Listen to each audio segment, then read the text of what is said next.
अस्सलाम वालेकुम नाज़रीन, उम्मीद करता हूँ खैरियत से होंगे। सबसे पहले बहुत बहुत शुक्रगुजार हूँ कि आपने इस वीडियो को देखने के लिए अपना एक कीमती वक्त निकाला। नाज़रीन, बर वक्त ऐप इस तरह की एक अपनी धंधा चला रही है, इस तरह का गंदा धंधा उनका हो चुका है। बर वक्त ऐप ऑनलाइन ऐप जो आपने देखा होगा, किसी भी जब आप वीडियो पे क्लिक करेंगे तो उनका सबसे पहले ऐड आएगा कि आप किसी भी टाइम किसी भी तरह से बहुत ही आसान तरीके से आप जितना चाहें कर्ज हमसे ले सकते हैं। नाज़रीन, ये सब हम लोगों को फंसाने की साजिश से ये सारा एक माफिया बन चुका है। बर वक्त ऐप बहुत बड़ा एक माफिया बन चुका है। आज रावलपिंडी में एक शख्स ने अपनी इस वजह से खुदकुशी कर ली है। जी हाँ, आज उसने, मसूद नाम का एक शख्स है, रावलपिंडी का रहने वाला, उसने सिर्फ 22,000 का कर्ज लिया बर वक्त ऐप से, बहुत ही आसान तरीक़ों से। सबसे पहले तो नाज़रीन आपको ये बताना चाहूँगा कि जितना आप उनसे कर्ज लेते हैं ना, जितनी आपकी डिमांड होती है उतना तो कर्ज आपको नहीं मिलता, उससे कम कर्ज मिलता है। और जितना आपको कम कर्ज मिलता है उससे कहीं ज़्यादा वो वसूल कर चुके होते हैं आपसे, आपको वो ब्लैकमेल करते हैं। सबसे पहले तो उनका तरीक़ाकार क्या है कि आपको बिल्कुल आपका माइंड बिल्कुल फ्रेश कर देंगे कि हम बहुत आसान तरीके से जितना चाहें आप हमसे कर्ज ले सकते हैं। नाज़रीन, इस मसूद शख्स ने रावलपिंडी में जो रिहायशी था, अब उसने खुदकुशी कर ली है इसी वजह से।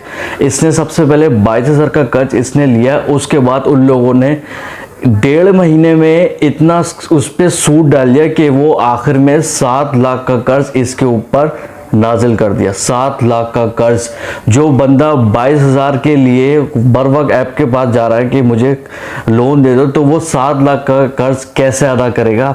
सबसे पहले तो ये आपको ब्लैकमेल करते हैं कि हम आपको आपकी कॉन्टैक्ट्स आपसे मांग ली जाती है, आपका मोबाइल ये हैक कर लेते हैं, आपकी गैलरी तक इनके पास मौजूद होती है। आपसे ये कांटेक्ट पे, आपसे ये फ़ोन पे धमकियां लगाते हैं कि हम आपकी कांटेक्ट लिस्ट में जितने भी लोग हैं सबको ये इन्फॉर्म कर देंगे कि आपने हमसे इतने पैसे लिए हैं और आप देने में हमें तंग कर रहे हो, जबकि वो तंग खुद कर रहे होते हैं हम लोग। नाज़रीन, इनका तरीका वारदात है क्या एक्चुअली, ये बहुत आसान तरीके से आपको गाइड करते हैं।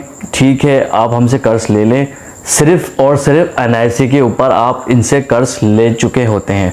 उसके बाद जितने आपकी लिमिट होती है उसके दूसरे दिन ही आपको ये परेशान करना स्टार्ट कर देते हैं कि हमें अगर आपने आज कर्ज हमें वापस नहीं दिया तो कल आपके ऊपर इतना टैक्स लग जाएगा, परसों इतना लग जाएगा, ये सब जुर्माना इस पर डाल दिया जाता है। तो इस शख्स के साथ ये हुआ कि इसको धमकियां मिलती रहीं। अच्छा, इसको धमकियां मिलती रहीं, इसके सबसे पहले इसके कॉन्टैक्ट लिस्ट के अंदर इसके भांजे को फ़ोन किया गया कि फिर भांजा बोलता है कि मामू ने कितना कर्ज लिया था। फिर वो शख्स चीख के बोल रहा होता है, हाँ तुम्हारे मामू ने इतना कर्ज लिया था, ये हमें तंग कर रहा है। और सिर्फ कितने 1.5 महीने हुए थे, सिर्फ और सिर्फ 1.5 महीने हुए थे, और उसके बावजूद की सारी कॉन्टैक्ट्स लिस्ट इन्होंने इन्फॉर्म कर दिया, इनकी गैलरी को भी नहीं छोड़ा इन लोगों ने। और फिर आखिरकार इन्होंने खुदकुशी कर ली। ये आखिर में अपनी ज़ौजा से कहने लगे कि मैंने तुमको कहा था कि हम लोग कर्ज लेते हैं, हम लोग घर भेज देते हैं। अब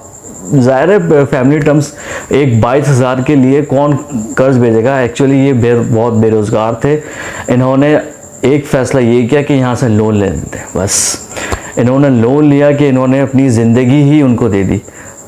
हम लोग बहुत दिल से अफसोस करते हैं, हम लोग बहुत दिल से अफसोस करते हैं कि ये बहुत गलत हुआ।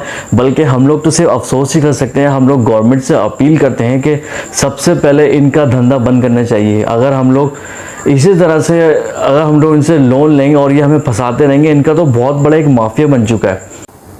अच्छा नाज़रीन, ये मसूद आदमी शख्स जो था ना, ये बहुत शरीफ आदमी था।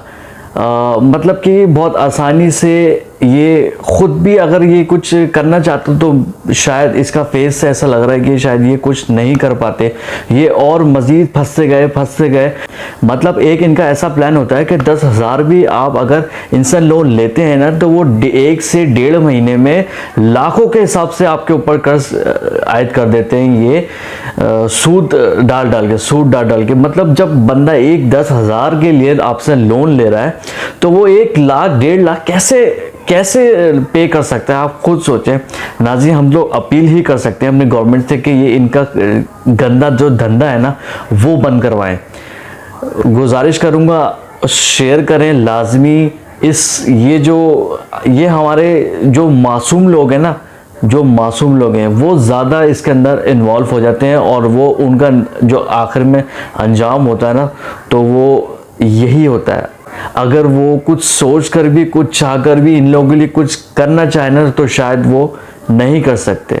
मैं गुजारिश करता हूँ अपनी गवर्नमेंट से, हमारी गवर्नमेंट से, कि वो इनका धंधा बंद करवाएं, और हम लोगों को कुछ गवर्नमेंट की तरफ से ही कुछ ऐसे प्लेटफॉर्म्स मिल जाएं, कुछ ऐसे तरीके कार्स मिल जाएं कि हम लोग इनके झंझट में तो कम से कम ना फंसे ना।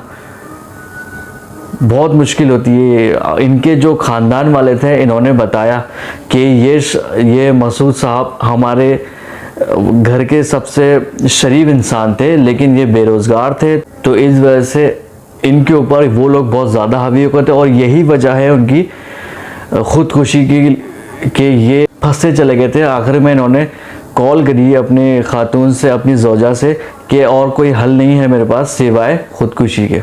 अफसोस करते हैं नाज़रीन, सिर्फ अपील ही कर सकते हैं, आप भी जितना चाहें इस वीडियो को शेयर करें, कम से कम लोगों की नॉलेज के अंदर आए कि हम लोग स्टेप लेने से पहले, लोन लेने से पहले, एक सिर्फ उनका ऐड देखने से पहले कम से कम ये सोच लें कि वो जो शख्स मरा है, वो जो शख्स ने खुदकुशी करी है, वो इसी वजह से करी है।